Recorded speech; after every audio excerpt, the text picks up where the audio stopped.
Thank you, Joe, very much. I'm delighted to be here in sunny California.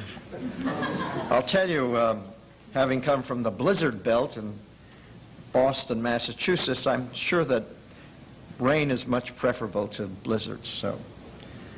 And of course it comes from heaven and it produces fertile soil, and that's all to the good. But I was reading in the newspaper today at breakfast that they've just had an election in Portugal, and the article mentioned that 20% of the people in Portugal are illiterate. I imagine most people would read that and say, 20% illiteracy in Portugal? Well, they're a backward country, aren't they? But would you believe this? Let me read you what the Boston Globe said about the illiteracy rate in Boston, Massachusetts, the Athens of America. On March 11th, 1984, the Boston Globe in an editorial stated, about 40% of the city's adult population is believed to be functionally illiterate. 40% of the population of Boston. So Portugal isn't doing badly, is it?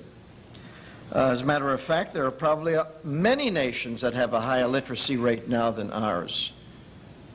And we must ask ourselves, you know, what is happening? Incidentally, there is a difference between simple illiteracy and functional illiteracy. A simple illiterate is someone who never went to school, never had an education. My mother never went to school. She was an immigrant from Europe, and she was an illiterate, and I know what that kind of illiteracy is. That's, you know, the written word is simply inaccessible to an illiterate. But a functional illiterate is someone who has spent as many as 10 to 12 years in school and comes out of it with a reading level so low that they cannot function in our society. As a matter of fact, there are so many of them now in America that we have various national initiatives to do something with this problem. For example, the other day I found this full-page ad in Business Week magazine. Shows a man with a little girl on his knee, and he's supposedly reading to her, and it says, to 27 million Americans, this scene is a fairy tale. That's because 27 million American adults can't read a child's bedtime story, can't read a street sign, can't read, period. Functional illiteracy has become an epidemic that has reached 1 out of 5 American adults. When you think of epidemics, you think of diseases. And here we have an epidemic of functional illiteracy. And then it says, you can change that by joining the fight against illiteracy yourself. It takes no special qualifications. You don't even have to be certified, you see. If you can read, you can tutor or help us in countless other ways. And then they give you a phone number, an 800 number that you can call if you want to become a volunteer against illiteracy. And then there was another full-page ad that I found in a magazine the other day about this new initiative by the television network ABC and PBS, Public Broadcasting. And they say, federal studies estimate that as many as 23 million adult Americans are functionally illiterate. Another 35 million are classified as semi-literate. So there you've already got 58 million people with below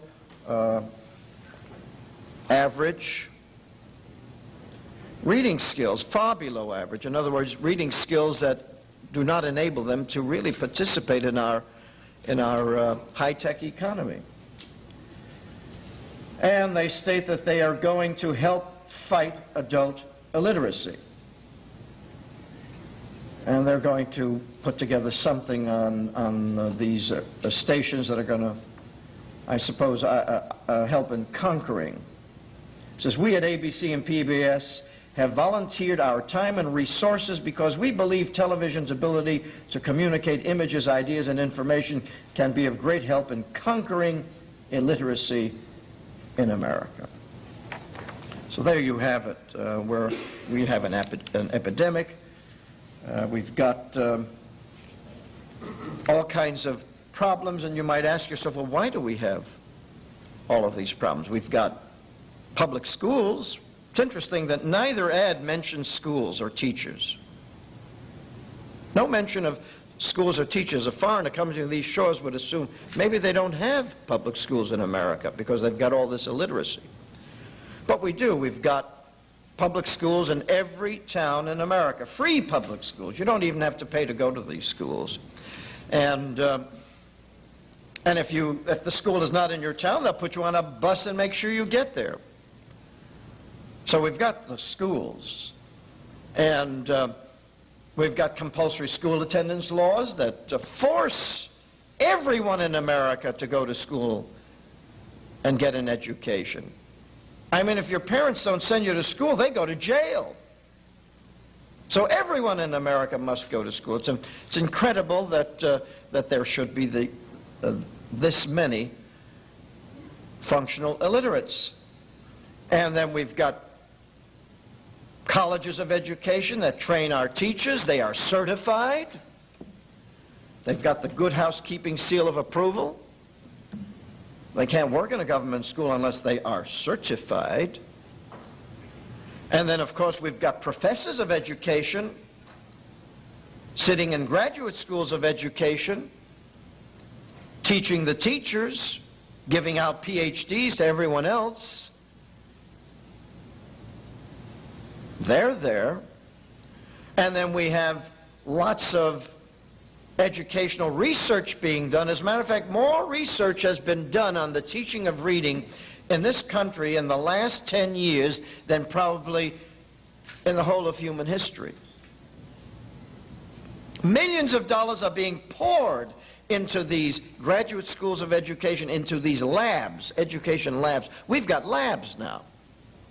Education labs where they're trying to find out, you know, how to teach reading. They're still trying to find out how to do it. And, of course, we spend plenty of money on education, don't we? There's no lack of money. I think we spend a little more than Portugal does. As a matter of fact, the budget of the state of California devotes 50% of all of its monies. The state government of California, 50% of its revenues go for education. In some states, it's even higher. So you begin to wonder, what is the problem? Why are we producing so many functional illiterates? Well, if you ask around, ask the professors, ask the teachers, they tell you, you know what the problem is? There's something wrong with American children. Millions of children are being born with these learning defects. There's something wrong with them. They cannot learn. And that's the problem. That's the current wisdom. And if you don't believe it, let me read to you a couple of lines from an article that I recently found in Sky magazine. I do a lot of traveling by air, and Sky magazine is Delta Airlines' own publication. It's a nice, thick, slick magazine that's read by thousands of business executives who crisscross the country, and so they like to make sure that these executives know what's going on. And this lead article was entitled, Dealing with Dyslexia. You see, the reading problem is now called dyslexia. That's the medical term. They all believe now that it's a medical problem. There's nothing to do with education. It's like a disease. You heard, it's an epidemic, so it's a disease. And this is what they say about dyslexia. that it is one of the most misunderstood, misdiagnosed, and underestimated of the learning language disorders. In other words, it's something like AIDS. It's very mysterious. And then they give you a definition of dyslexia. A disorder manifested by difficulty in learning to read despite conventional instruction, adequate intelligence, and socio-cultural opportunity. And the author of this particular article ran across a lady by the name of Elizabeth Fleming, who has 5 dyslexic children. Well, when you have 5 dyslexic children, that makes you an authority on dyslexia, doesn't it? And so she's written a book on the subject. Wouldn't you, if you had 5 dyslexic children? And this is what Mrs. Fleming says about dyslexia. Quote, "I feel that dyslexia is a progressive hereditary trait, one that is increasing in the human population. More and more dyslexics are diagnosed every year. In the United States, an estimated 10% of the children entering kindergarten are being diagnosed dyslexic. It is a phenomenon that has been identified in more than 20 countries. In these days of growing anxiety that modern man may not be able to keep up with the information explosion and technological advances made during this century, I suggest that man need not fear. Perhaps hereditary dyslexics are the new breed of man, an evolutionary species that does not live in a world of up, down, right, left, but rather in the multidimensional or non-dimensional world of space. Can this be called the age of dyslexia?" Unquote. Poor Mrs. Fleming. So now we have a new evolutionary species. Something is happening with the genes, you see. We're getting mutations, genetic mutations. But you know, the interesting thing about these mutations is, in evolution, they teach you that things are supposed to get better and better. In other words, human beings should be getting smarter and smarter. But in this case, they're getting dumber and dumber. That doesn't make sense, according to evolution. And isn't it interesting that evolution has sort of bypassed the Soviet Union?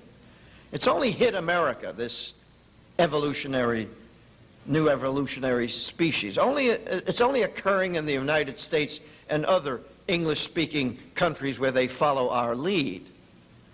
But in the Soviet Union, everybody learns to read. As a matter of fact, they don't even know about dyslexia in the Soviet Union. Not too long ago, an American team of debaters, university students, went over to Russia. And they debated with young Russians, their equivalents, in the Soviet Union. And PBS did a marvelous documentary of it, showed the students, speaking from the podiums of Soviet universities.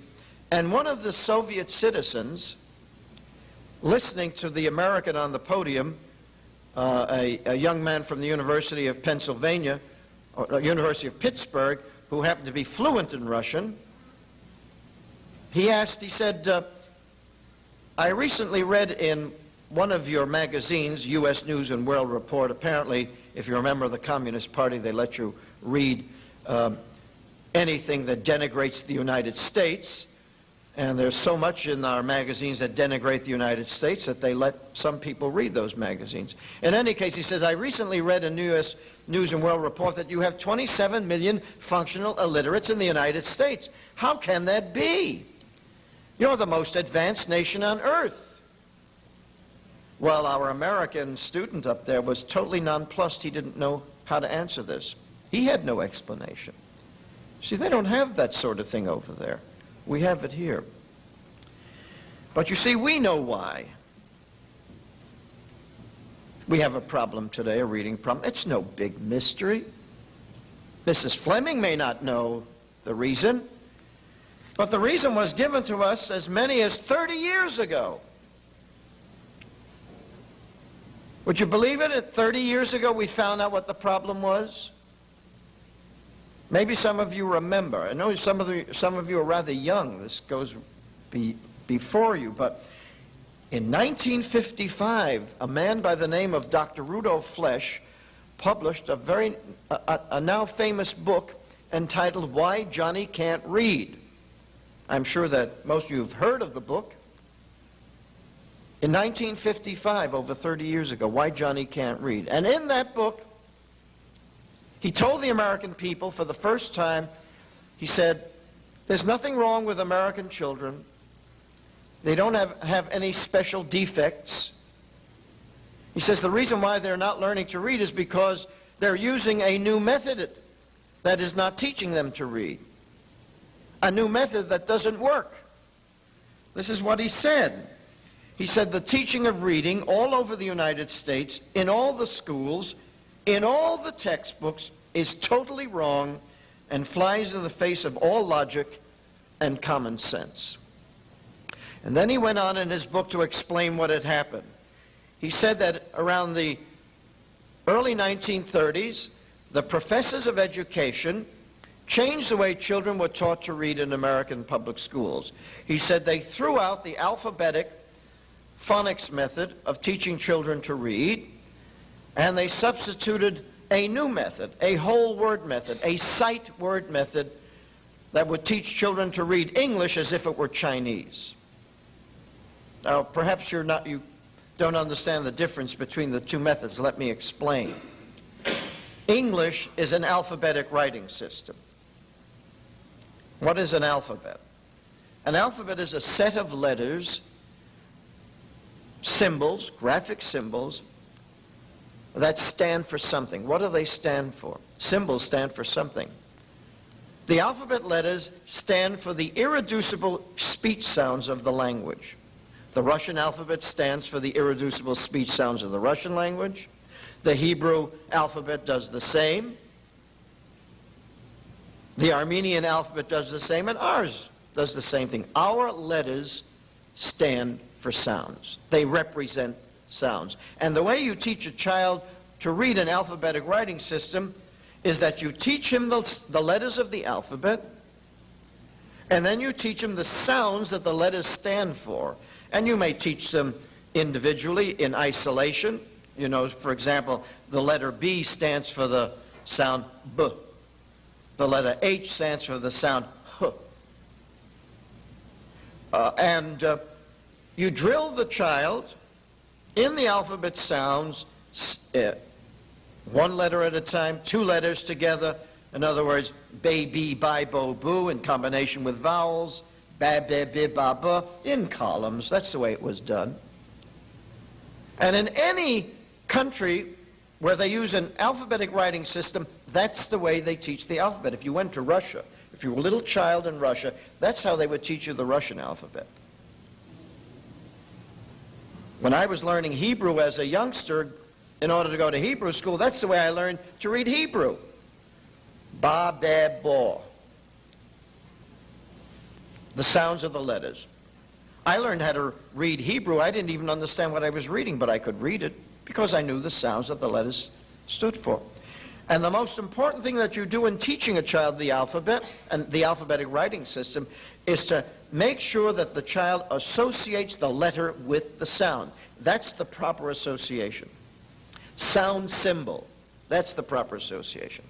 Well, the professors decided that they would teach children to read English as if it were not an alphabetic writing system, but an ideographic writing system. Now, what's an ideographic writing system? Ideographs are like the Chinese. They're composed of little pictures.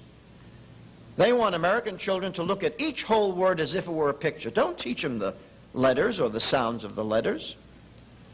Teach them to recognize whole words on the basis of what they look like. Configuration, or whatever. And that's why children cannot learn to read English, because you cannot teach an alphabetic writing system as if it were an ideographic one. It just doesn't work. You know why? You see, because when you have ideographs, there's enough distinction between them so that perhaps the child can identify something with the little ideograph. But our words, many of our words, are so much alike in configuration that the child just sees letters swimming before his eyes. And before you know it, he begins to exhibit the symptoms of dyslexia. What are the symptoms of dyslexia? Bad spelling, reversal of letters, that sort of thing. And it's only natural that a child would begin to, if the child does not associate the letter with a sound, then he doesn't know what the letters stand for. They don't evoke anything. All he knows is that they are arranged in some arbitrary sequence. And he has to try to remember what that word says. He's got to guess. The sequence of the letters doesn't mean anything to him, because if he has to look at a word as a little picture, well, when you look at a picture, do you look at it from left to right and scan it from left to right to remember every single detail from left to right? No, you look at a picture in any way you want to. The middle, whatever attracts you, right? Whatever strikes you. You look at that picture and you say, gee, I like that sunset. I like the mountains. Or I like the eyes in that portrait. That's what you do. Now you might wonder what kind of men thought up a teaching system of that kind. Well, this new system of teaching was created by America's top professors of education. And they knew that this method would not work. But I'll go into that in a little later. I just want to say first that the alphabet was invented about 2,000 years BC. The first form of writing that human beings used was pictography. Now, what is pictography? Well, the cavemen drew pictures on the walls of their caves, and you could look at them and you knew what they meant. You didn't have to go to school to read pictography. In other words, a human being looked like a human being, a tree like a tree, an animal like an animal. That was pictography. They told a story. But as civilization became more complex, the scribes had to depict ideas, actions, things which did not lend themselves to depiction.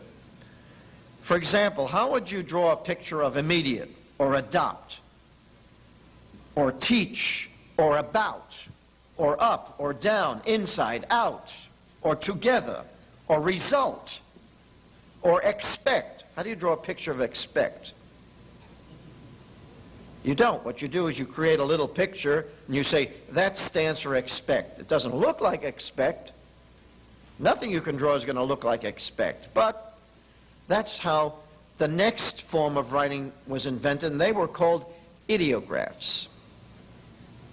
And the scribes invented thousands and thousands of symbols to stand for each one of these concepts. So that by the time you get up to Egyptian civilization, you have a very complex form of writing called hieroglyphics. Very difficult to learn. Literacy was restricted to a small number of scribes who could master these thousands and thousands of symbols and remember them. And so literacy was very low in those days. But then somebody made a remarkable discovery around 2,000 years BC. Somebody made a remarkable discovery. The discovery was that all of human language, everything we say, is composed of a small number of irreducible speech sounds. Isn't that interesting? The English language has a vocabulary of upwards to 1 million words. And all of those words consist of a small number of irreducible speech sounds. How many sounds, irreducible sounds, do you think there are in the English language? I always ask this question because it's information that every child should have been given in kindergarten, or at least first grade if our schools were doing a decent job. There are only 44 sounds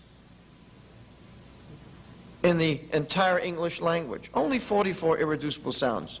Do you realize that everything we say is composed of those 44 sounds in endless combinations? And so the man who made this remarkable discovery said, well, instead of having to memorize thousands and thousands of little symbols, why don't we invent a set of symbols to stand for the speech sounds of the language, and then we will be able to transcribe the spoken word into written form and then translate writing back into the spoken form. And so alphabetic writing was invented, and immediately it swept hieroglyphics off the scene. It was like the invention of the computer. Tremendous advance in learning suddenly took place. The Greeks adopted the alphabet, and you had the Greek dramas and the Greek dialogues.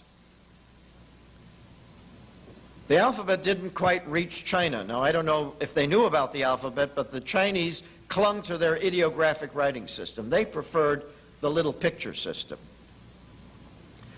And the Chinese have 50,000 of them. You have to memorize 5,000 of them before you can read a Chinese newspaper. And recently, when they were having the celebration of the United Nations, a TV crew went behind the scenes to take pictures of the translators, because at the UN you have all of these different translators.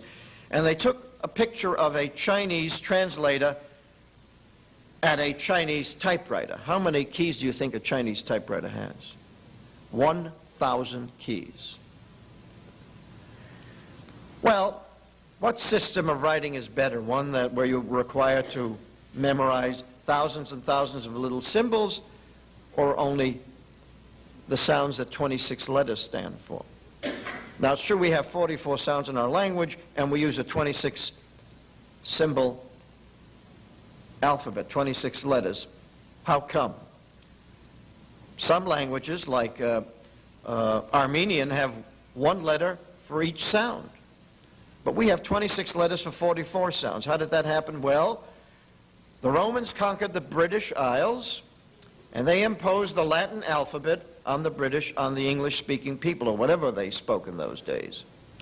But in any case, that's how the Latin alphabet was adopted by the English-speaking peoples, and it's worked very well. It's true that some of our letters stand for more than one sound. For example, the letter A, that vowel, stands for long A, short A, which is A. It stands for A, as in father. It stands for O, as in all. It takes a little training.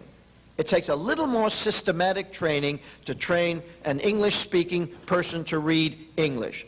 Just a little more than necessary with a perfectly consistent alphabet. But it's not impossible. It's not insurmountable. Children have learned to read English very well in this country since its founding and over the centuries. And certainly we've created the world's greatest literature with our English writing system, so it hasn't posed any great problem. We've produced great novels, great plays, works of philosophy, theology. The King James Bible is in English, you know. Another very important thing happened when the alphabet was invented. What suddenly appeared but the Holy Scripture? You see, we had to wait until the alphabet was invented before the Word of God could be put on paper. You see, because how does God communicate with the human race? Not through pictures. God doesn't send us comic books, but through the Word. And what does it say in the Bible? In the beginning was the Word, and the Word was with God, and the Word was God. There's something very special about the Word, particularly God's Word, because God's Word is very powerful. He communicates with us with the Word, and we communicate back to God with the Word through prayer. All that God had to say to create the universe was, "Let there be light." And there was light. He didn't have to go to an electrician somewhere, have a blueprint drawn. The power of God's Word. And so, the invention of the alphabet is very crucial to man's spiritual development. Very crucial. Well, along came the progressive educators in the early part of this century who had a different view of God's Word. As a matter of fact, they rejected God's Word. They said it's all mythology. The Bible is a fairy tale, myth, not true. They also believed in evolution. This was the time when evolutionary theory was sweeping the educational world in America. Educators thought, this is it. This is truth. They were also greatly influenced by the new psychology that was being taught in Wilhelm Wundt's laboratory at the University of Leipzig, Germany. You see, Wilhelm Wundt and the other German psychologists decided to apply evolution to the mind, to man's mind. They said, well, if man is an animal, then his mind must have developed from an early animal stage. Now these men, these progressive educators, at the turn of the century, and John Dewey is probably the most illustrious name among them, also believed in socialism. Now why did they believe in socialism? Well, because if you no longer believe in the Bible, you've got to come up with a new explanation for evil.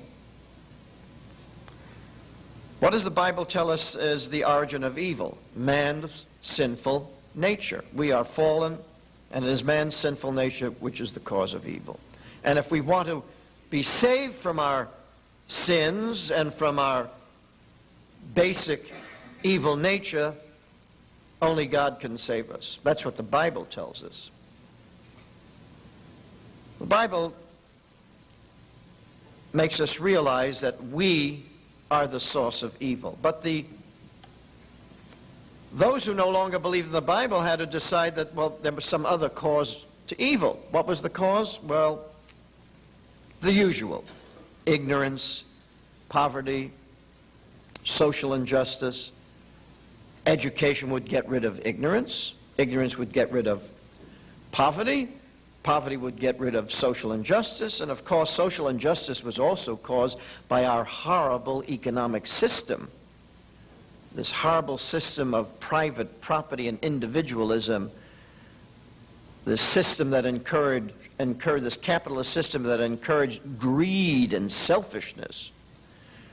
And so they said, we've got to change America from a capitalist society, from an individualistic society, from a believing society, into a new socialist, collectivist, humanist, non-believing society. And in fact, they even created a new religion to replace Christianity called humanism, in which the object of worship is humanity itself. Man becomes the object of worship in humanism. And these men also had a messianic zeal about what they were doing, a messianic mission to change America. Well, they knew that Americans were not going to overthrow their capitalist system, which had given them the highest standard of living in the world. They were not about to get rid of their religions, which they loved. And they were not about to get rid of their individualism. So how were they going to do it? Well, they would take control over public education and do it through the schools, using the slow evolutionary Fabian technique. Now, they also realized that they would have to change the curriculum in American schools because, you see, they realized that the curriculum in the schools of the time was sustaining the system we had. It was sustaining individualism. It was sustaining belief in God. It was sustaining the idea of private property. Well, they decided to create a new curriculum that would destroy all of that, undermine all of that. John Dewey worked in his laboratory school at the University of Chicago for over 2 years, creating a new curriculum for the schools of America. And he wrote a book in which all of his ideas were plainly stated, a book entitled School and Society, which to this day is probably read, it is probably required reading by every American teacher who goes to a teacher's college. It's probably one of the books on the required reading list because John Dewey and his book, School and Society, really outlined the curriculum we have today. Well, what was John Dewey's curriculum? He said we have got to downgrade the literacy skills. We've got to downgrade the academic skills. And we've got to emphasize the social skills. You see, if you want children to become socialists, they've got to be engaged in activities, group work, values, if you're going to change their minds, social studies. He says that's where the emphasis has got to be. We've got to de-emphasize linguistic language skills. Why? Because Dewey considered high literacy to be an obstacle to socialism. An obstacle to socialism? Well, because what did high literacy produce? It produced these highly individualistic Americans who could read for themselves, this individual intelligence that could stand on its own feet, that could judge right from wrong, and did not need the advice of an elite. You see, if you're highly literate, you feel pretty confident in your own ability to judge the world, to judge things, to make up your own mind about things. And he said this was not conducive to collectivist control. If you have all of these individualists, they're not going to be easily manipulated. It's very hard to manipulate somebody who can think for himself. You see, you really can't think for yourself until you have a high degree of literacy, because what does high literacy consist of? It consists of knowing language so well that you really have a full command of the tool of thought. Because how do we think? We think in terms of language. Language is the tool of thought. Vocabulary.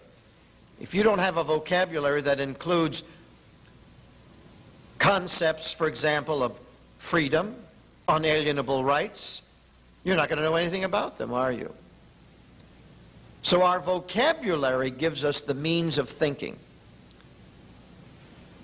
Now, in a socialist society, you have an elite at the top that rules over a dumbed down or malleable mass. And so they decided they had to put their minds to work. They said, look, we've got to give the American people the impression that we are educating their children while at the same time dumbing them down. How are we going to do that? Bit of a problem. But these were the world's leading psychologists. These were men who had done all of their experiments on animals. Edwin L. Thorndike thought he could learn a lot about how children learn by studying chickens. And he became the leading exponent of educational psychology. He was the one who developed the stimulus response technique, which is used to this day, stimulus response. You read today's curricula put out by your state departments of education, they talk about all the stimuli. Now, when you teach a child at home, do you say, I'm going to give you stimuli? Let's give Johnny stimuli today. But the schools talk all about stimuli, response. Thorndike actually preceded Pavlov, and Pavlov says that he owes a great deal to Thorndike, who really started this whole business of conditioning. Well, Thorndike did his experiments on chickens. Pavlov did his experiments with dogs. I'm sure you're all familiar with the Pavlov dog, the conditioned salivating dogs, the conditioning techniques. John B. Watson did his experiments with rats. And Skinner, B.F. Skinner, of course, continued to do his experiments with rats. You see, B.F. Skinner doesn't believe that there's much of a difference between a rat and a human being. Of course, there may not be much of a difference between B.F. Skinner and a rat. But I think there is a considerable difference between human beings and rats. In any case, these men, they had their plan. They knew what to do. We will change the way reading is taught in American schools. We will teach children to read English as if it were an ideographic writing system, like Chinese.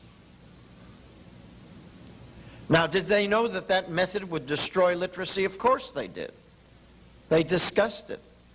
They admitted it, that it would turn children into word guessers. They even did studies on how could children learn to read by this method. And it's like the joke about where does a gorilla sleep? Wherever he wants to. Well, how does a children learn to recognize words by the whole word method? Which, in whatever way he can. They knew that. You see, they knew that then. Incidentally, we use ideographs and pictographs today a great deal. If you notice, because of the declining literacy in America, more and more ideographs and pictographs are being used. For example, you go to an international airport, or you don't even have to go to an airport. In lots of hotels, if you want to go to the washroom, you have to look for the little picture of the person in pants if you're a male, or you go to the door with the picture of somebody in a dress. But of course, some women wear pants and they may go into the wrong room. It's much more precise if it says men on the door and ladies on the other door. But that's one of the hazards of pictography, is the imprecision. It's a very imprecise way of teaching reading, because language is used to interpret pictographs and ideographs. An example, you know the typical ideograph of the cigarette in the circle with the slash through it. What does it mean? No smoking. It also means thou shalt not smoke. It also means défense de fumer. It means no fumar. It means you may not smoke. In other words, the language is used to interpret the little picture. And we're using more and more of those little pictures and ideographs all the time. The other day, or a couple of months ago in North Carolina, we were driving along the road, and there was a sign, a circle with a question mark in it. And I asked myself, what in blazes does that mean? Does it mean, do you know where you're going? But then I noticed that there was a little arrow underneath that under that sign pointing to the left. So I looked to the left quickly and saw an information booth. You see, that's how they designate information now, with a question mark in a circle. In most places, they will have the ideograph, the idiot graph, with alphabetic writing to make sure that you don't misinterpret it. That helps. But I finally found an airport where they had no alphabetic writing at all ideographs, believe it or not. And this was at the Little Rock, Arkansas airport. I could not believe it. But when I wanted to go to the baggage claim, I had to look for the little picture of the suitcase and follow that. Just follow the suitcase.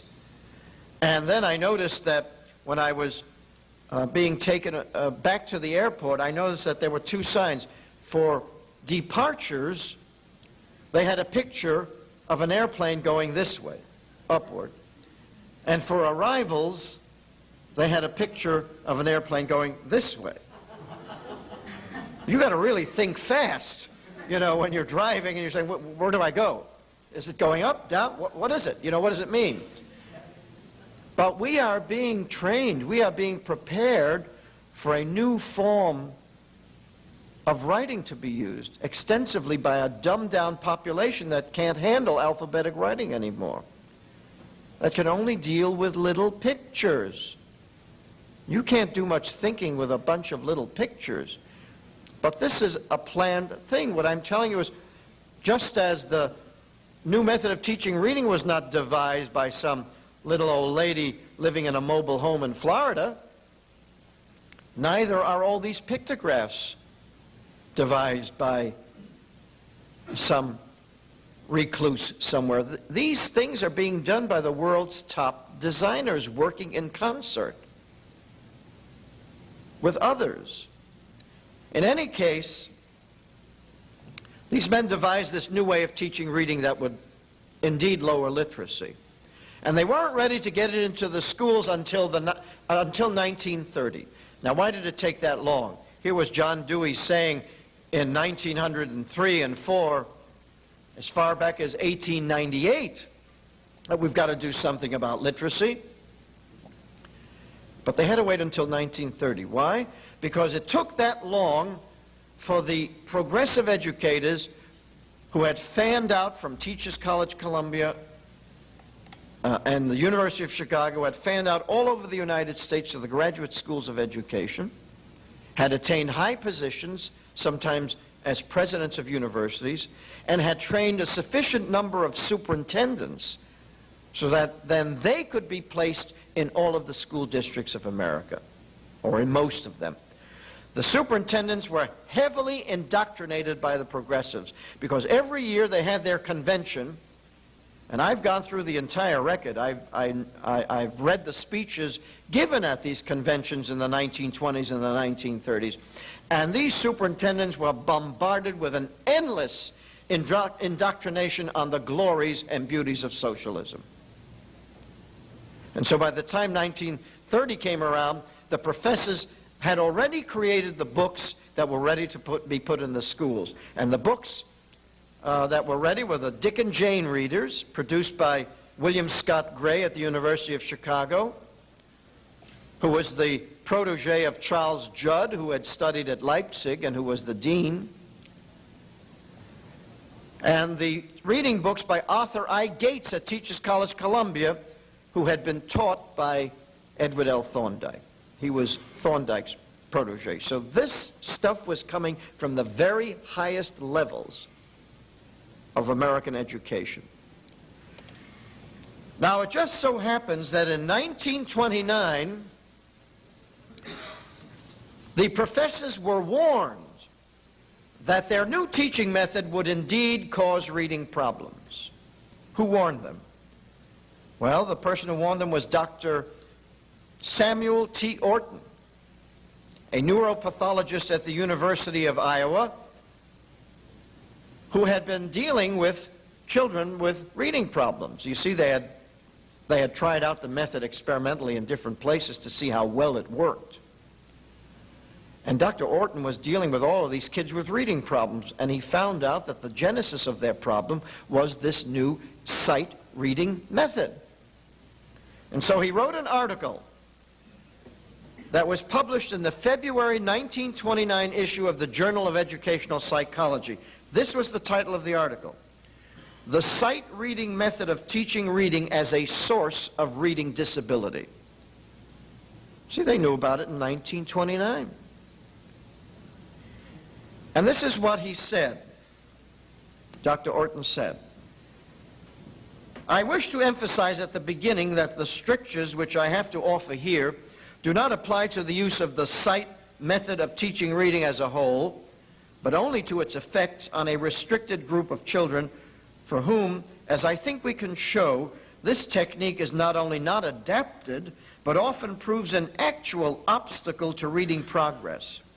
And moreover, I believe that this group is one of considerable size." Well, he was dealing with a very small sample, but we know today that it's about 1/3 of the student population. 1/3. That's a lot of students, 1/3. And because here, faulty teaching methods may not only prevent the acquisition of academic education by children of average capacity, but may also give rise to far-reaching damage to their emotional life. Well, you couldn't be clearer than that. Now, you might say, well, maybe the professors did not read this article. Well, they had to read it because it was published in their own magazine. The Journal of Educational Psychology was the only such journal in the United States, and it was being edited by the very professors who were creating these new teaching techniques. Well, what did they think about Dr. Orton's article? Why did they publish it? Well, I believe they published it because it confirmed to them what they wanted to know, that the method indeed would do what the professors wanted it to do. Maybe he was just a young doctor who didn't know very much, but Dr. Samuel T. Orton went on to become the world's leading expert on dyslexia. The world's leading expert. In fact, there's an organization named after him today called the Orton Dyslexia Society, which deals with the reading problems. He identified them. Now, supposing a drug firm was on the eve of putting out a new drug, issuing a new drug, and they were warned by a distinguished physician that this drug would have deleterious effects on many of its users, do you think that that drug firm in its right mind would proceed to put that drug on the market? I think they would have second thoughts. Now, here was a doctor, a medical doctor, telling these professors that this new teaching method would have harmful effects on a considerable number of youngsters, and they went ahead and put it in the schools. Well, of course, it didn't take very long before the harmful effects became pretty obvious to the American people. As a matter of fact, in April of 1944, Life magazine published a lead article on dyslexia. By then it had become a household word, by 1944.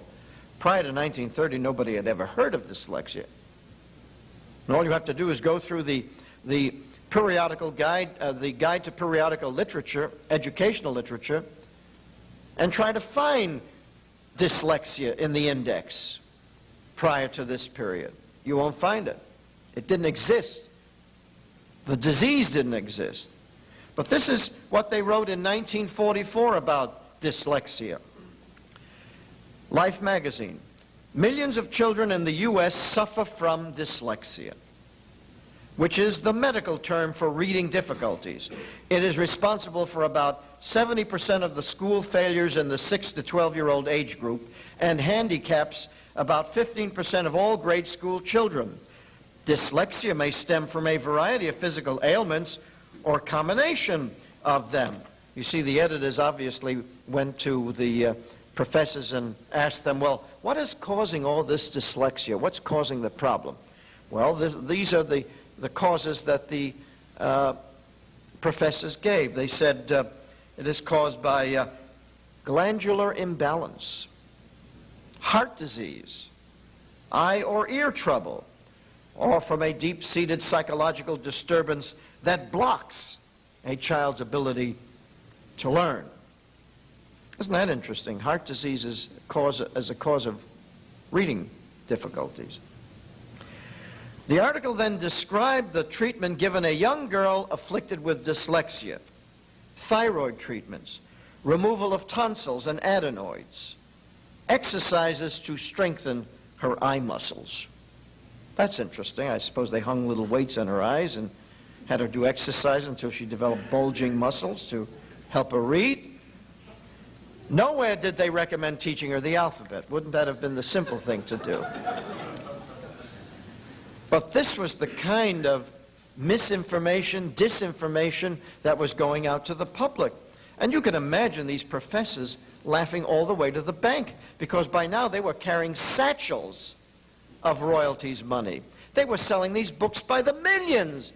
Every school district in America was using them. And they were getting rich in the process while destroying the intellect of millions of children, while crippling them academically, producing children who had to have their tonsils removed, to improve their reading. But if heart disease is the cause of the problem, why are they removing her adenoids? That doesn't make sense. But apparently, you see, the editors of Life magazine no more were curious to find out the truth than that poor lady and the gentleman who wrote that article just last October in Sky magazine. She actually thinks that there's a new evolutionary trend going on. Can you believe it? Mutations, genetics, they'll think of anything. And the public seems to just accept it. The public seems to just, swallow this stuff. They're so gullible. And the educators, they've been deceiving the public so long they take it for granted. They don't even, blink an eye when they give out with these stories of how defective American children are with our epidemic. And to prove to you that the method used in the schools is the method devised by these animal trainers or animal training techniques, let me read to you what Professor Walter Dearborn of Harvard University said about how we teach reading. He wrote this in 1940. Now, this comes from the top, Harvard University. You can't get any higher than that.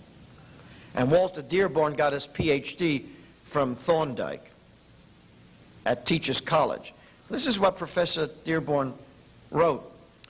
The principle which we have used to explain the acquisition of a sight vocabulary, and if you remember, a sight vocabulary is a list of words that the child has to memorize without knowing the sounds of the letters. The principle is, of course, the one suggested by Pavlov's well-known experiments on the conditioned response. This is as it should be. The basic process involved in conditioning and in learning to read is the same. Well, there you have it.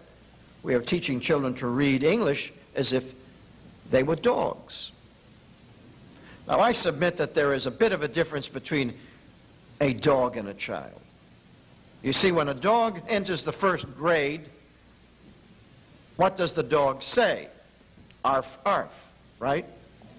And let us assume that that dog is socially promoted right through to the 12th grade and holds out his paw to receive his diploma at graduation. And what does he answer to the professor handing him that diploma?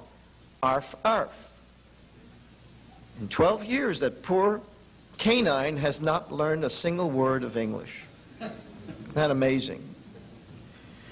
But a child comes to school at the age of 6, the first grade, with a speaking vocabulary of between 5,000 and 35,000 words. Can you believe it? Can you believe that some children at 6 have a speaking vocabulary of 25,000 words? A minimum of 5,000, they say. Wow. That little kid's an intelligent human being. And the human child starts teaching himself to speak his own language virtually at birth.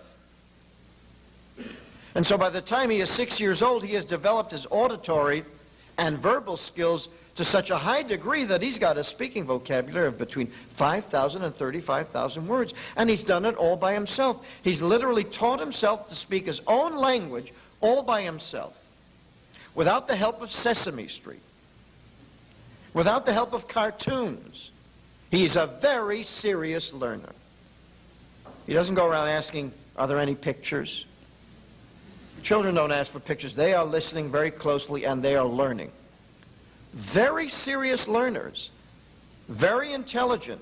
And so when a youngster enters school at 6 years old and has taught himself to speak his own language, he feels pretty confident that he can learn to read. Wouldn't you? I mean, is it more difficult to learn to read than it is to teach yourself to speak your own language at the age of 2 and 3? So let us assume that Johnny is now ready to go to school. And Mother sends him to school the first grade.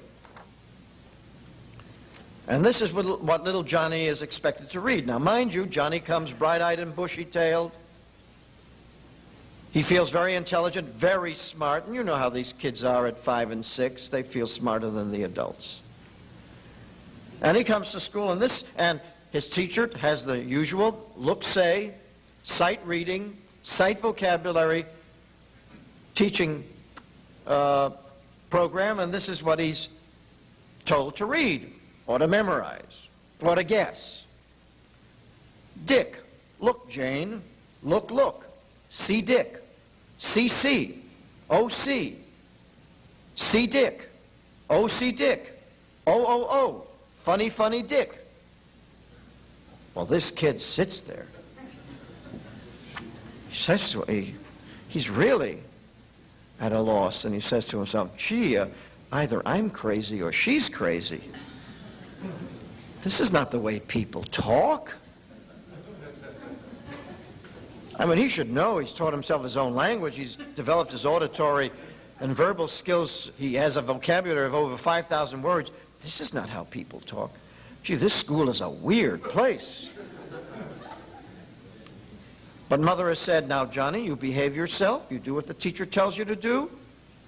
Be a good boy. And so Johnny decides, well, he's going to do what he's told to do, and he will behave himself, and he'll try to learn using, maybe there's something to this.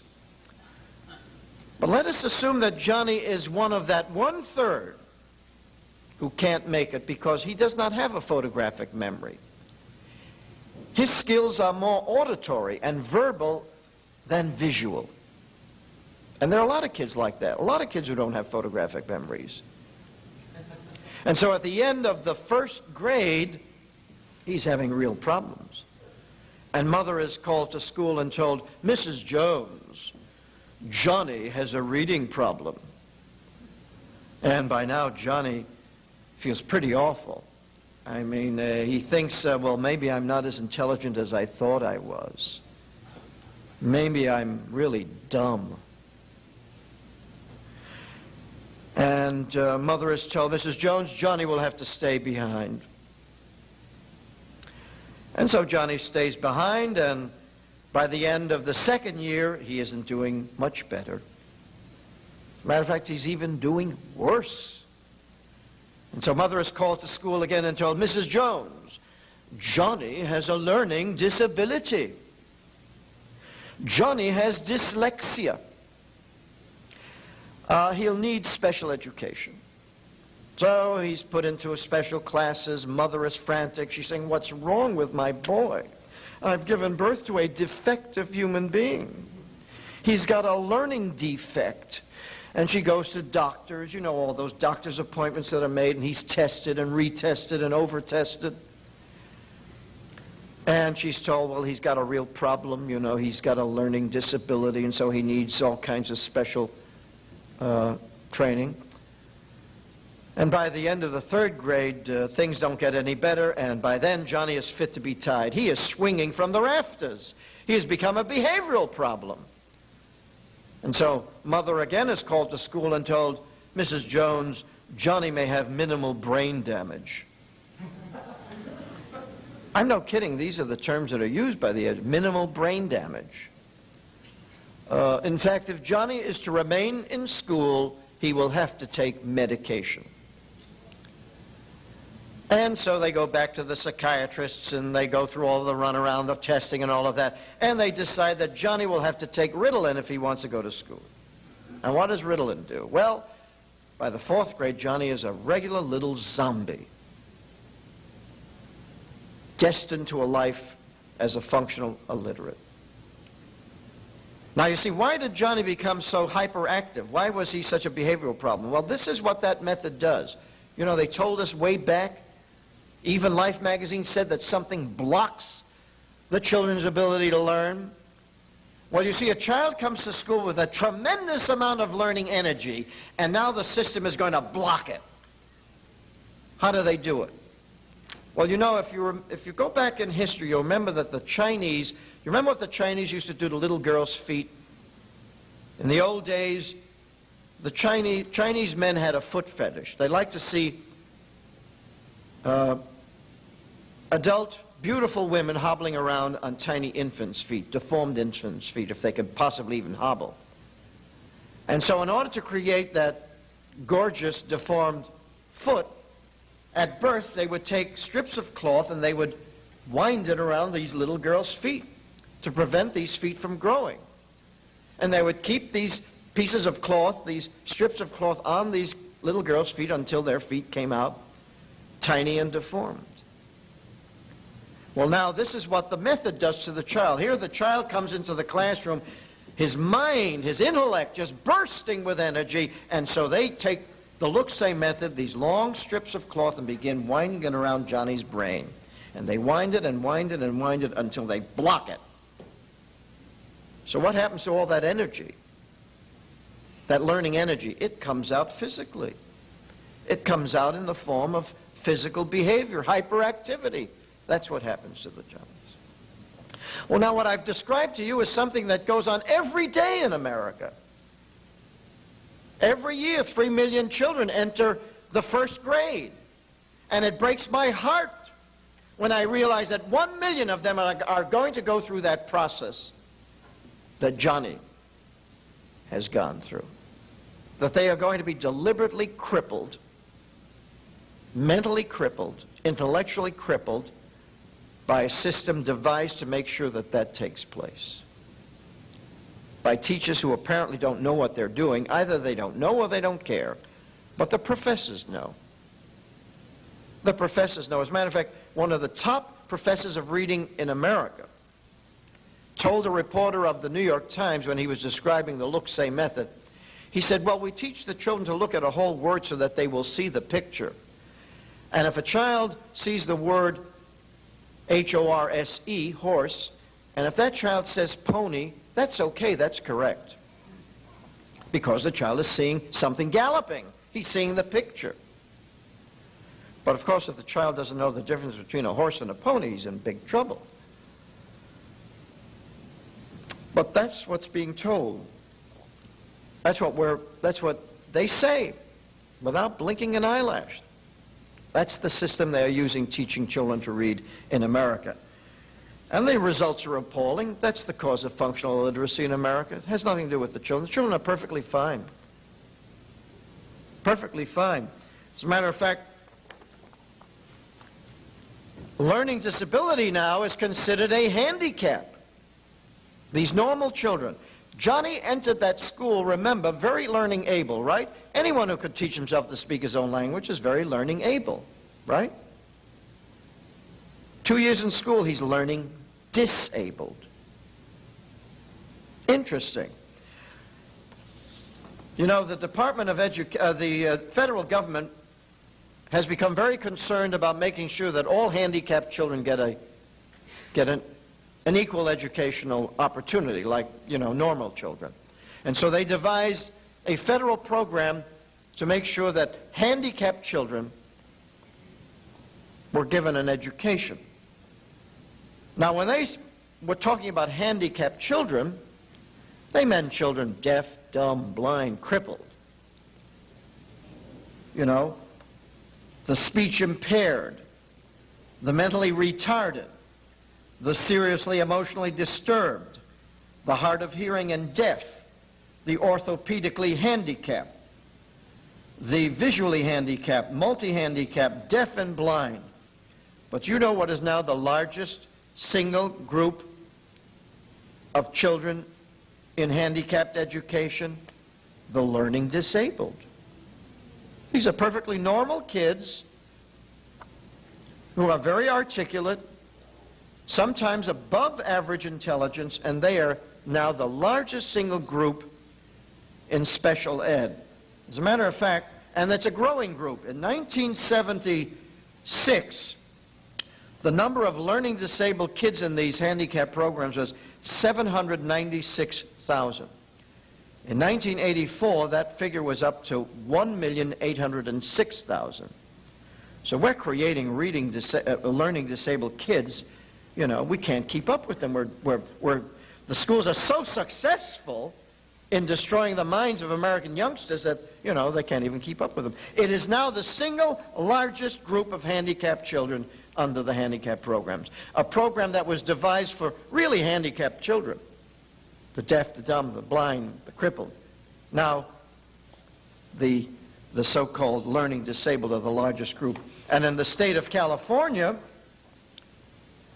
out of 370,000 handicapped children, do you know how many are learning disabled? 207,000 in the state of California. You've got a problem in this state. I think that Dr. Honig should address this problem. I know he's very concerned about teaching evolution. I think he ought to be concerned about teaching reading. I think it's much more important to make sure that children learn to read than know about Darwin's theory. But I haven't heard that Dr. Honig is terribly concerned about this. Now, what has this done to America? What has it done to the black community? In 1930, the illiteracy rate among urban blacks was 9.2%, which means that in 1930, over 90% of urban blacks were literate. And in 1930, when you were literate, you could read anything. There was no such thing as functional illiteracy. If you were literate, you were literate. Today, in 1984, the illiteracy rate is now 50% among blacks. Now, have blacks lost the ability to learn to read since 1930? And in 1930, what did you have? You had Jim Crow, racial discrimination, segregated schools, poor educational facilities, and yet over 90% of urban blacks were literate. Today, with affirmative action, civil rights victories, billions of federal dollars in the elementary schools, compensatory education programs like Title I and Chapter I, equal educational opportunities. What more could you possibly do in terms of money and facilities, and yet the illiteracy rate is now up to 50%. What we are doing is destroying the black community. They have become an underclass. They cannot even fit into American society. They cannot fit into our high-tech culture. They have no stake in it. They're into drugs. Teenage pregnancy is rampant among them. They are literally being destroyed by our education system. And to give you an idea of what this is doing to the blacks, how it is alienating them from the rest of society, how we are isolating them through this change in language, because they can't even speak, most of them can't even speak decent English anymore, despite the fact that they all go to school. You know, the NAACP has spent years making sure that they went to public schools. Well, now they're in public schools. But maybe you'll be interested in listening to what was said on Dan Rather's program not too long ago about what is happening to the blacks' use of language. Let me turn this on. This was a recording of a news program.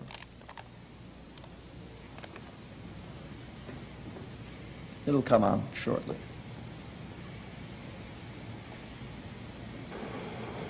4 centuries later. But beyond the melting pot, there is an English evolving in these United States which is incomprehensible to the majority. Bob Simon looks at what happens when the rules of grammar clash with the laws of the marketplace. Boys and girls, we can never be back. Go home. Don't stop. Listen to antiques. A lot of street talk, a little music. That's all rapping is. Performance as communication. One way, blacks in the inner city talk to each other. One way. There are many others. I'll say, hey, that little girl, she's fresh, man. She got a nice bumper kid or some cakes, you know. And they'll understand what I'm saying, you know. They'll buy a pair of sneakers, right?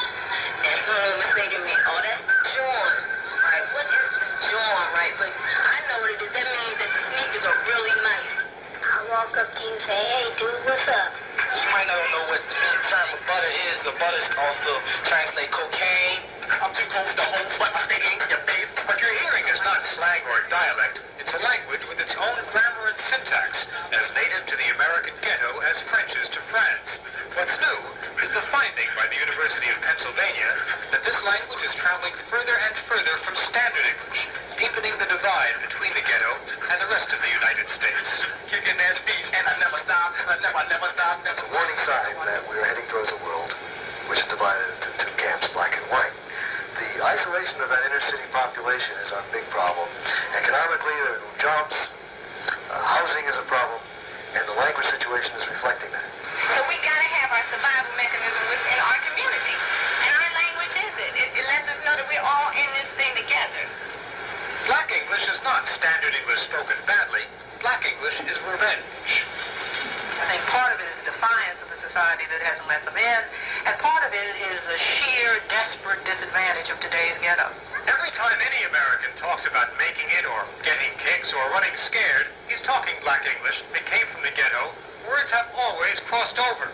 But these days, there are more and more words that don't. Man says to a dog, "Get out the way or I'll be done, go upside your head." Now that "be done" can't be translated that easily, because what it means is, just as sure as a God in heaven, I'm going to kick you out of the way if you don't get out of the way. And here's the vicious circle.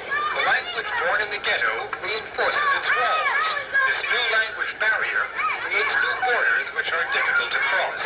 I have some associates that find it very difficult to work and maintain any kind of decent job because of the fact that they cannot adequately speak, so to speak, the normal language. I'm sure that if you walked up to one of those people and explained to them that you'll put them in a wealthy position if they could correct their English, they would correct their English.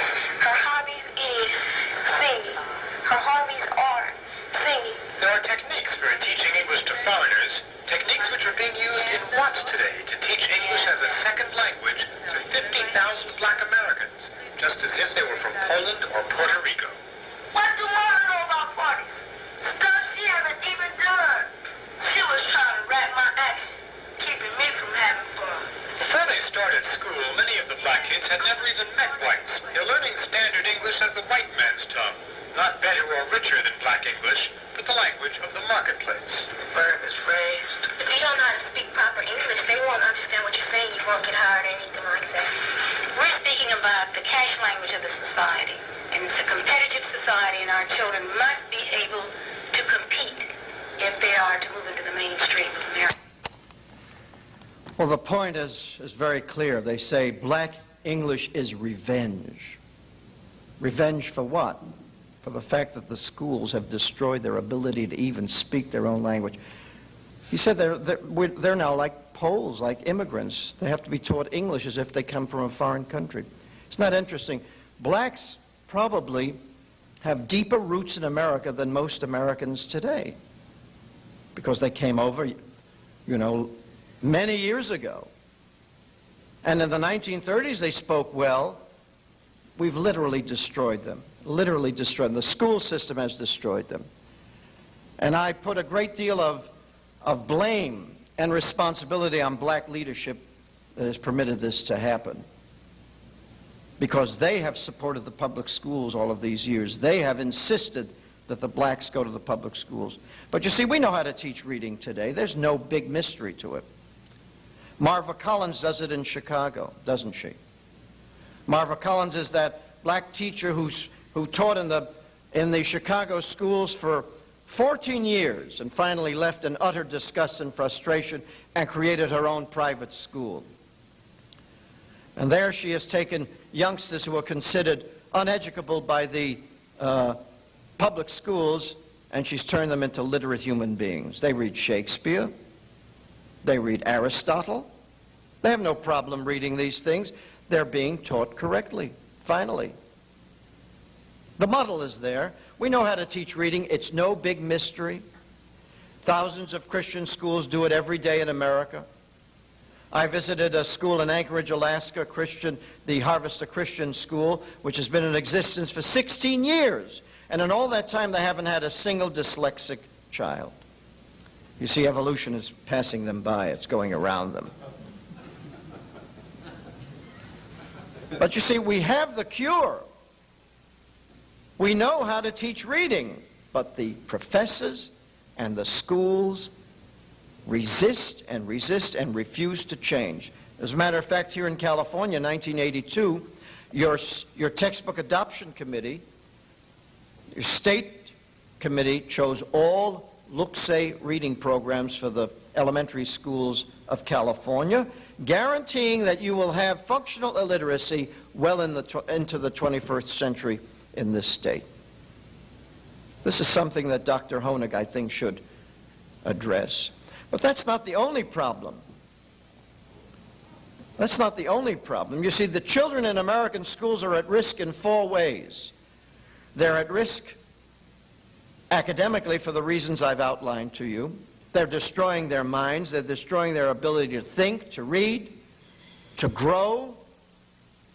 We're creating stunted, mentally stunted human beings, crippled human beings, academically, because of the animal training techniques that are used in American schools. 30% of the children who go into American schools come out academically damaged in that way. 30% risk. Now, would you fly in an airline with a 30% failure rate? Would you buy a car from a manufacturer that produced 30% lemons? But we routinely put children in schools with a 30% failure rate, and we wonder why little Johnny comes out ruined. But then there's also the spiritual risk. Children are at risk spiritually in the schools. Why? Because the schools are doing everything in their power to undermine the religious faith of these children. How do they do it?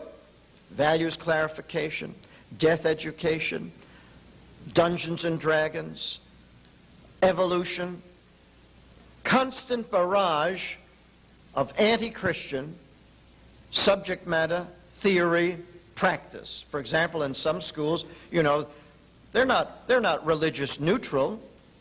They engage in yoga, in Buddhist practices, transcendental meditation, astrology, all kinds of things in the schools. All kinds of pagan techniques are being used in the schools. And then when the children get involved with Dungeons and Dragons, that opens the door to demonism, witchcraft, wizardry, magic, Satanism. Satanism is now rampant in this country. I understand there's a lot of it in California. Children are being ritualistically murdered in this country by Satanists.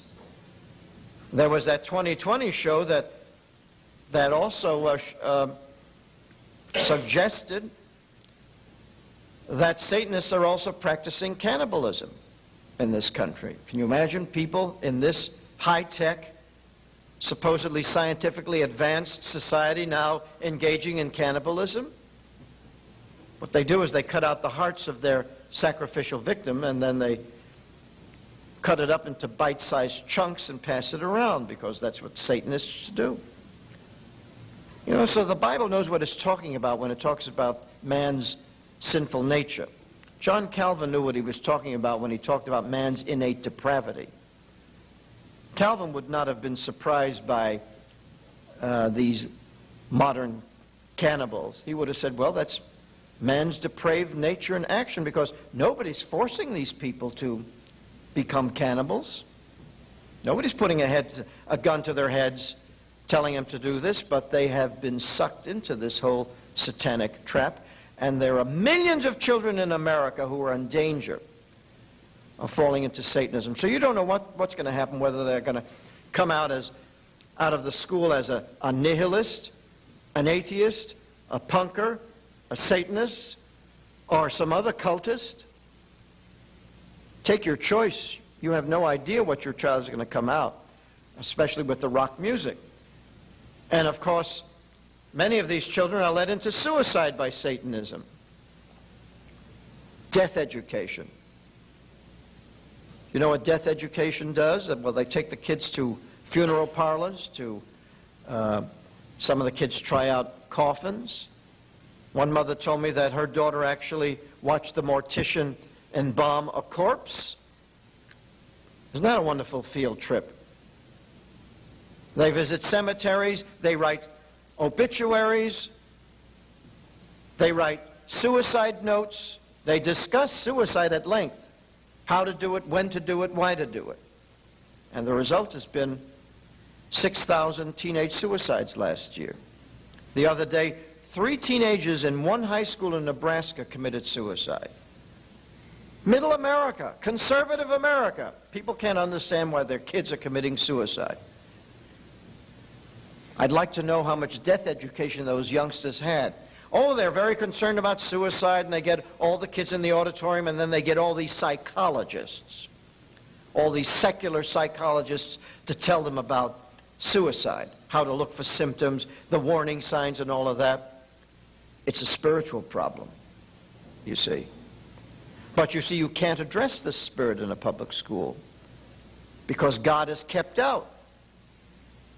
God is not permitted in the public school. The true religion is not permitted in the public school. There's a wall around the public school. You see, the Constitution guarantees freedom of religion in America everywhere except in the public school. Well, of course, in a private establishment, you wouldn't expect a Buddhist to pray in a Catholic church. I mean, they're at least, that's privately owned, and private religions have a right to exclude whom they want. But a public school? You mean freedom of religion stops at the school door? What happened to freedom of religion in a public place? It doesn't exist anymore in the public schools. The Ten Commandments have been removed. In Iowa, benedictions at graduations have been, they're banned. Some atheist went to court, to the Supreme Court of Iowa, and got the state to ban benedictions because this man did not want his daughter to have to sit through 2 minutes of prayer at the last day of school at graduation. Now you must ask yourself, what kind of a man, what kind of a human being would go all the way to the Supreme Court to protect his daughter from 2 minutes of prayer at a benediction? He really thought that she'd be harmed by that little prayer. But it just shows you to what extent the atheists will go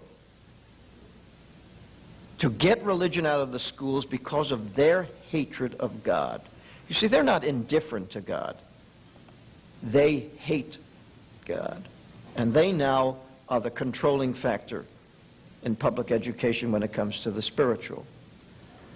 The children are also at risk morally because who do the children meet in the public schools? The drug pushers, the drug users, the sexually promiscuous, the sexually precocious, the users of foul language. The other day somebody was complaining to me how shocked he was by what his daughter said, the kind of language that was being used in the school. She does not want to be in that high school because she does not like listening to all that profanity, that obscenity. But she has no choice if you want to be in a public school. Today, after the show, the radio show that I did earlier today, we got a telephone call from a high school student. She's a junior at Lodi High School. She was telling me what was going on there. Very few Christian students there who give out tracts. They are rejected, they are persecuted, they are, given these dirty looks. The language that she hears in school every day. I asked her, is there any Satanism in your school? She says, yes, there is some.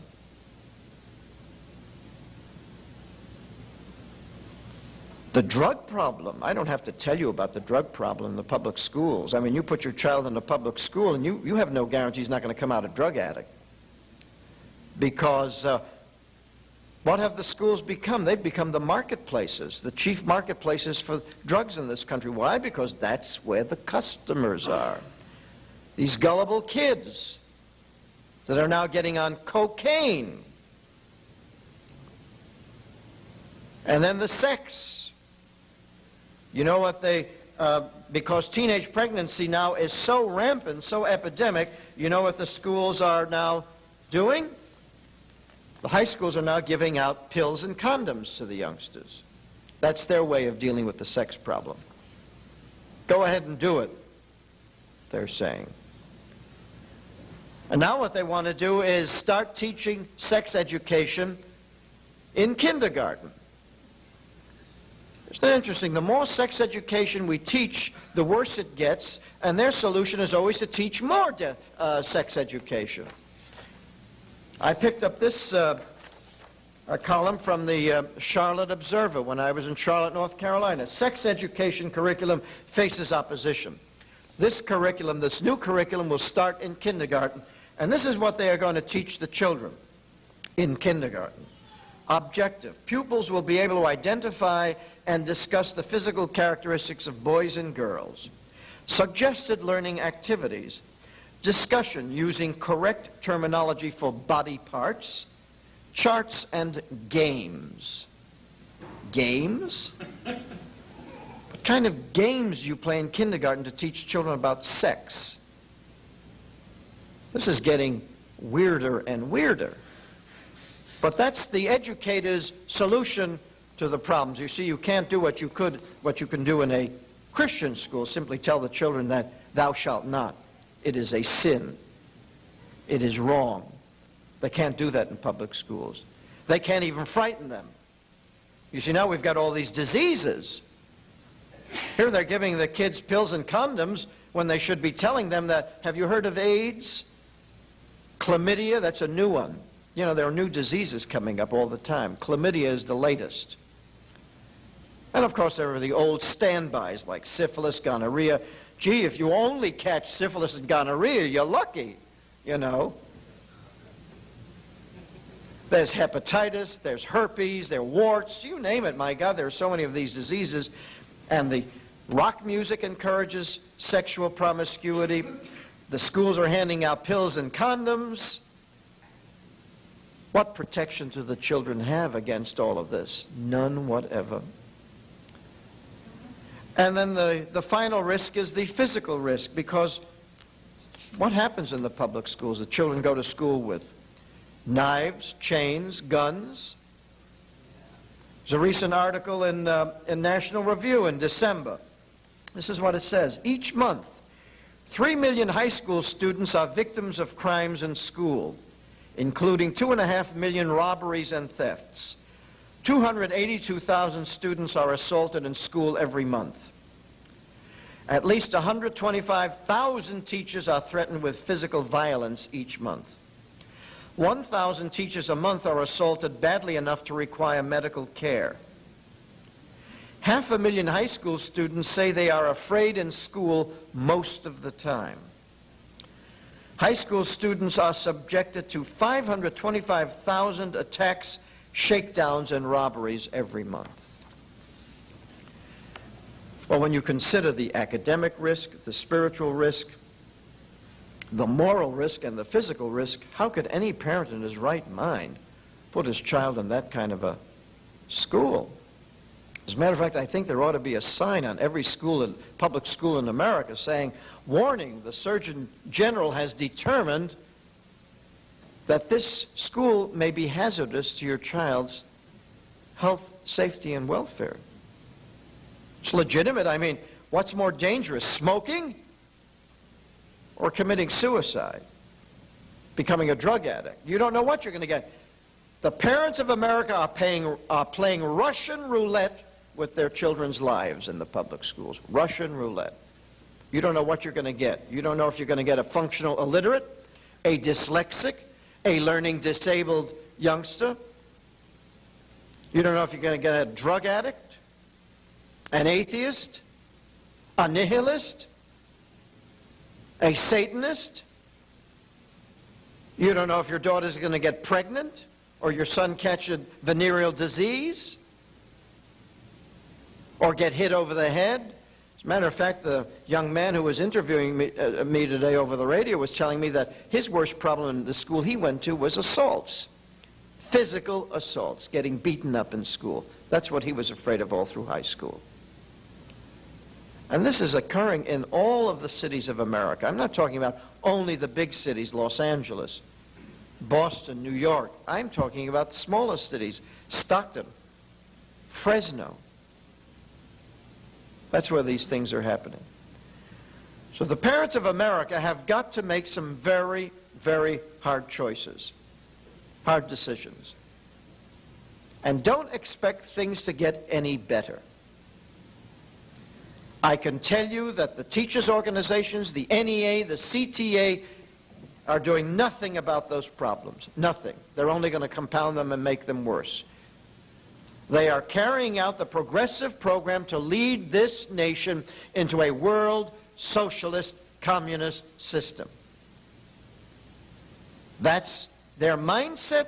That's where they're taking us, and there's nothing that we can do to stop them. Don't expect them to even reform the teaching of reading. I have yet to see a single state in this country legislate the teaching of intensive phonics in the first grade as the only way to teach reading. I have yet to see that done. Try to get your legislature to pass that kind of a law here in California. I'd like to see how far you'll get. The CTA and the NEA will descend on that legislature and make sure it does what they want. You're not going to even reform the teaching of reading. As far as religion, I don't know why Christians put all their hope in a minute of silent prayer. They must be out of their minds. A minute of silent prayer is no substitute for a Christian education. What's a minute of silent prayer when you're giving 5 hours and 59 minutes to the devil? What kind of a exchange is that? No, you're not going to, and the humanists will not even give Christians their minute of silent prayer. You know why? Because they don't have to. They don't have to do anything. They've got you where they want you. They only want two things from you. They want your children and your money. And the Christians of America are giving them both. Well, who do you think is going to win in this battle? If the Christians keep giving the humanists and the educators what they want, who do you think is going to win? Back in the 60s, when I was writing about the Vietnam War, it dawned on me that America was doing everything wrong. And I said to myself, when you do everything wrong, you're going to lose. It's as simple as that. If you do everything wrong, you lose. And of course, we did lose. And that's what I'm telling the Christian parents of America. You're doing everything wrong. Not everything. We are creating Christian schools. But most Christian parents are supporting the public schools, putting their kids in those schools, and hoping for the best, playing Russian roulette with the lives of their children. The only solution to the problem is to remove the children from those schools. They're not going to get better, they're going to get worse. The children are in grave danger. The whole system is so rotten and corrupt that it's very difficult to imagine anything good coming out of that, even though there are many good teachers in the schools. And let me say that there are many good teachers in the schools. I got a call during the show from an administrator who was telling me that there are good teachers, they're doing everything they can, but even he admitted that he was limited in what he could do. It was a constant battle against the NEA, against the CTA, against the professors of education, a constant battle. Well, if you care about the children, then you've got to remove them from these dangerous schools and put them in private schools, church schools, or school them at home. That's the only solution. We have no other solution. And once we begin to do that, once there is a massive exodus of children from the public schools, then we can go to court and say it is unfair for Christians to be forced to pay for atheist education. After all, the atheists are not forced to pay for Christian education, so why should Christians be forced to pay for atheist education? Doesn't make sense. I mean, I have no objection to atheists having schools of their own and paying for them. Let them create their own schools and educate their children. If that man doesn't want his daughter to hear a prayer, that's fine. But why should every public school in America be turned into an atheist school to suit the atheists at the expense of the taxpayer? Why should every taxpayer in America be forced to support atheist education? Doesn't make sense. It's unfair. You see, public education is no longer viable. It's not neutral. It really has never been neutral. It never will be neutral. And we are kidding ourselves when we think that we can even reform it to become neutral. It'll never be neutral. And so Christians have some very tough decisions to make. They must make those decisions very soon, because the lives of their children are at stake. Now it will require some inconvenience. But you know, when the Founding Fathers wrote the Declaration of Independence, they put their lives on the line. We would not be enjoying the freedoms we have today if they had been unwilling to put their lives on the line. And many of those men were very comfortable. They had big homes. They were wealthy. They didn't have to do what they did. They didn't have to sign that paper that was an affront to the British Empire. But they said, we will put our lives, our fortunes, and our sacred honor on the line. And when that declaration was written, the King of England did not hand them their freedom on a silver platter. They had to go through 6 long years of suffering and bloodshed before they were able to fulfill that declaration and give us this nation that we have. Now, don't you think we ought to do something to save it? Don't you think it's worth saving? Don't you think you want your children to enjoy what we've had? They bequeathed us this marvelous country, and the humanists want to take it from us. We've got to stop them. The easiest way to stop them is simply get the kids out of their schools. That's their trump card, is their hold on education, their hold on the minds of our children. That's their trump card. And you still have the freedom to remove your children. You still have the freedom to create private schools and home schools. You have that freedom. You've got to exercise it. If you don't, you're going to lose everything. Well, that's what we're up against. Our founding fathers set the example. It is up to us now to follow it. Thank you very much.